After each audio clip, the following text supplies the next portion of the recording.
Got an English translation of the Tibetan Book of the Dead. And, hey, noble one, you named so and so. Now the time has come for you to seek the way. Just as your breath stops, the objective clear light of the first between will dawn. You are now proceeding. You have woken up with the worry, what is happening to me? Recognize that you are in the between. Now, since the life cycle is in suspension, all things dawn as lights and deities. All space dawns full of azure light. Now, the central Buddha land, all pervading drop. Lord Varakana appears before you, white bodied, sitting on a lion throne, holding in his hand an eight spoked wheel, united with consort Akasha Devahashavari.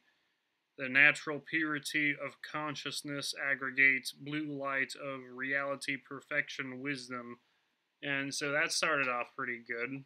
I liked a lot of that stuff. And then it talks about archetype deities. It says your archetype deities will appear before you, and Varakana is the deity that the Tibetan Book of the Dead says will help you. Maybe he's a wayfarer, and that it sounds like you're going to be flying. It's trying to describe the death process, and at a time it talks about how when you're dying,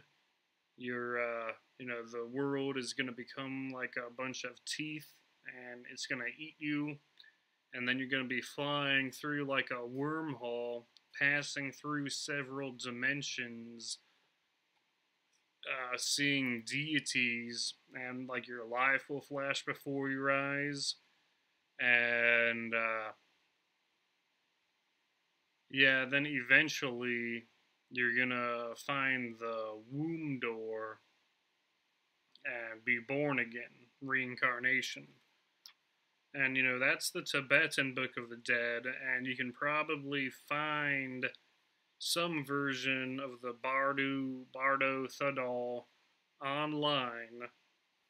And, if you're curious about it, you can check it out.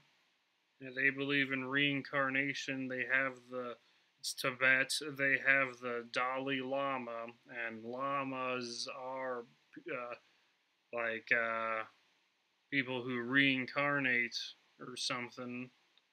And they do like I think they like roll out a mat and put a bunch of objects on the mat, and then have a baby reach for objects to see what its karmic path is, or if they're the same person. And yeah, the Dalai Lama has another lama that finds him as a child to say it's the same, and they have to look for him, so it's not a lineage, but they believe that they're finding the guy reincarnating again. And yeah, then they also have Tibetan sound bowls. They have empty bowls that you have like a stir stick, and it makes a resonating noise, and they use that noise helps them meditate. And then they have Tibetan sand mandalas, which is like practicing sort of like a fine art, and then they destroy it, which symbolizes the temporality of all things. And yeah, that's Tibetan Buddhism.